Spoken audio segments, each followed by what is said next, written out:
बेटा सुहाग गीत लेके आए। कैसे लगेगा लाइक सब्सक्राइब कमेंट करना, सपोर्ट करना। जय माता जी।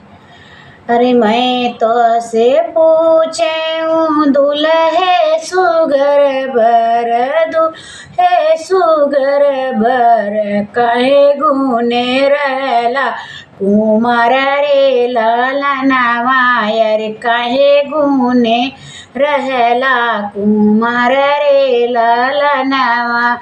अरे बाबा तो है मोरे जी में दरवा, अरे चाचा जहाँ सूबेदार रे लाला नवा, अरे चाचा जहाँ सूबेदार रे लाला नवा। अरे बोल या जा हमारे करई जीरा कैला दनिया, अरे ही गुने रहे हम कुमार रे लाला नवा, अरे ही गुने रहे हम कुमार रे लाला नवा। रे मैं तो से पूछे दुल्हे सुगर बर, दुल्हे सुगर बर, काहे गुने रहला कुमार रे लाला नवा, अरे काहे गुने रहला कुमार रे लाला नवा।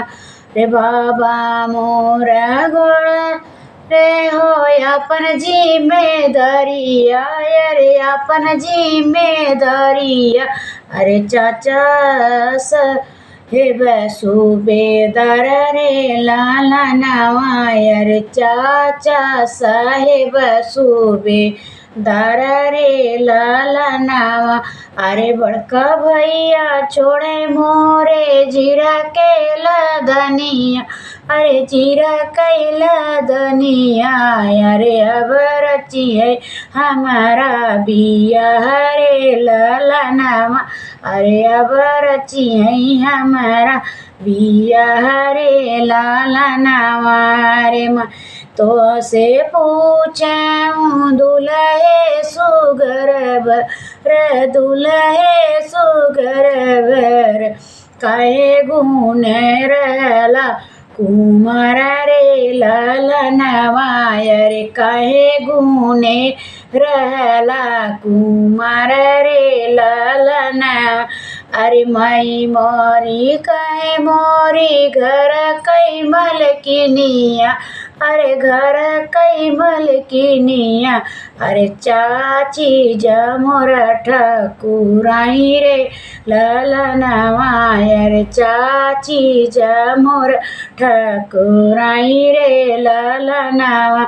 अरे बड़की भाभी आई मोरे घर कई लक्ष्मी, अरे घर कई लक्ष्मी, अरे ही गुने रहले कुमार रे लाला नवा, अरे ही गुने रहले कुमार रे लाला नवा। अरे मैया मोरी छोड़िया अपन मालिक नवा, अरे अपन मालिक नवा, अरे चाची मोरी छोड़ी ठकुराई रे लाला नवा, अरे चाची मोरी छोड़ी ठकुराई रे लाला नवा। अरे बड़की भौजी छोड़ी मोरे अपन रजवड़िया, अरे अपन रजवड़िया, अरे हमर रचियई बिया रे लाला नवा, अरे अब हमर रचियई बिया रे लाला नवा।